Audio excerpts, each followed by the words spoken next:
오늘을 사랑하는 묵상 시간입니다. 오늘 본문 말씀 신명기 11장 13절입니다.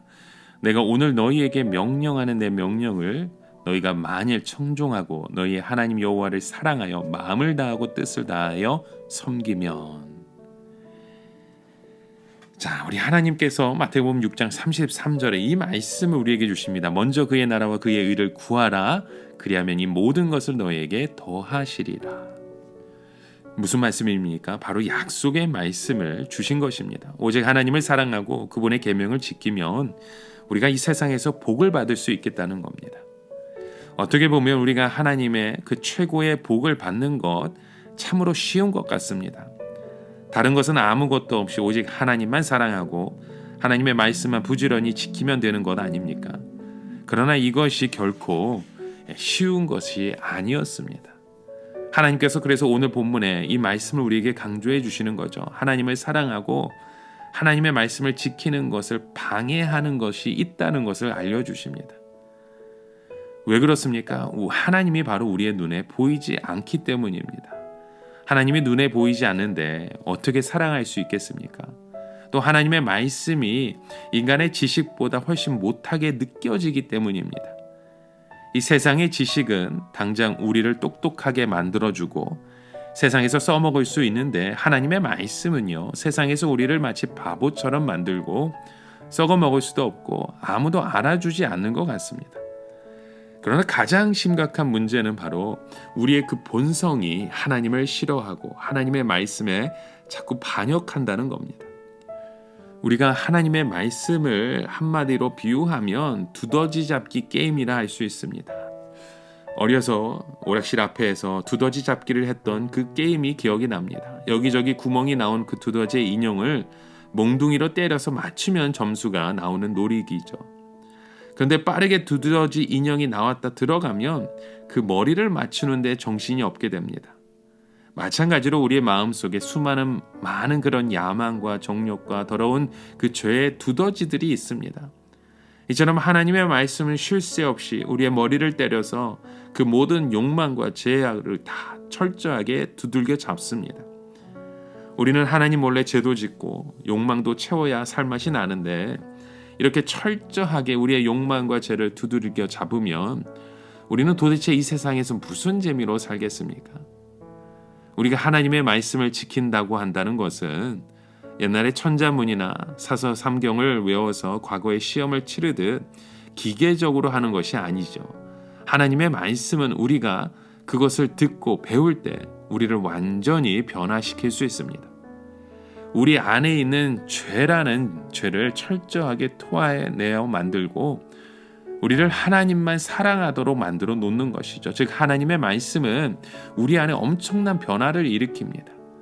우리가 죄와 욕망을 버리지 않고 하나님의 말씀을 들을 수가 없는 것이죠. 그리고 우리의 중심이 변화되면 세상에 아무리 좋은 것이라도 시시해지고 죄의 욕망도 싫어지게 됩니다. 그러면서 하나님의 살아계심과 사랑을 실제로 생생하게 체험하게 되는 것이죠. 이스라엘 백성들에게 가장 위험한 일은 이방의 우상을 따라가는 것이었습니다. 이스라엘 백성들에게는 늘 다른 이방인들의 죄 짓는 생활에 대한 호기심이 있었고 이방의 우상들을 내면의 모든 욕망을 허용했습니다.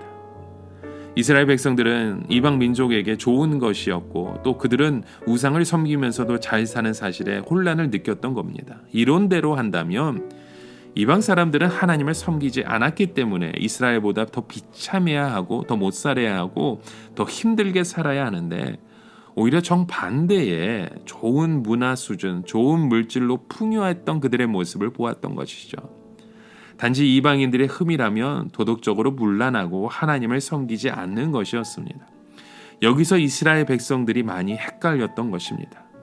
여러분, 우리가 알아야 될 것은 이방인들과 하나님의 백성들은 그 길이 서로 다르다는 것입니다.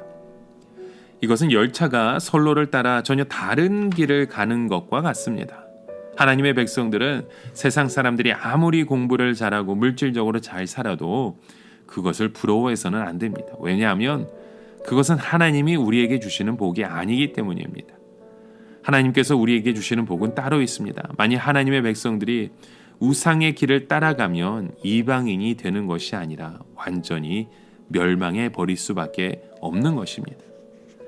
여러분, 오늘 우리가 이렇게 힘든 세상 속에서 하나님의 그 복을 받을 수 있는 비결이 있습니다. 하나님과 하나님의 말씀을 미치도록 사랑하는 것입니다. 그리고 우리 눈앞에 어떤 어려움이나 장애가 있다 하더라도 좌로나 우로나 치우치지 말고 곧장 하나님의 말씀을 가지고 나아가기만 하면 이겨낼 수 있습니다. 우리가 이렇게 되려면 진정으로 하나님 앞에서 완전히 무릎을 꿇는 일이 있어야 합니다. 나는 하나님 앞에 죄 지은 것밖에 없고 나의 힘으로는 아무것도 할 수 없다는 것을 인정할 때 바로 하나님께 말씀을 사랑하게 되고 하나님의 말씀에 무릎 꿇고 하나님의 그 말씀 속에 우리의 삶이 고백되어지게 됩니다. 그때는 아무리 욕을 먹어도 아무리 다른 사람부터 업신 여겨도 우리가 끝까지 믿음의 길을 갈 수 있게 되는 것입니다. 왜냐? 하나님이 우리를 사랑하기 때문입니다. 우리 모두가 하나님의 말씀에 사로잡혀 미치도록 하나님과 하나님의 말씀을 사랑할 수 있기를 바라봅니다. 그래서 가나안의 모든 땅을 차지해서 최고의 복을 누리실 수 있는 저와 여러분의 삶에 고백되어 주시고 그런 삶의 모습이 되어지시길 주님의 이름으로 간절히 축원합니다. 함께 기도합니다. 하나님 아버지, 오늘 우리의 삶 가운데 하나님의 그 뜻을 이루어가고 그 뜻을 고백하는 주의 백성 되기 원합니다. 하나님, 그 축복의 통로로 하나님 우리를 사용하여 주시고 우리와 함께 역사하시는 주님만을 소망할 수 있는 귀한 하나님의 백성 되게 하여 주시옵소서. 예수 그리스도의 이름으로 기도드립니다. 아멘.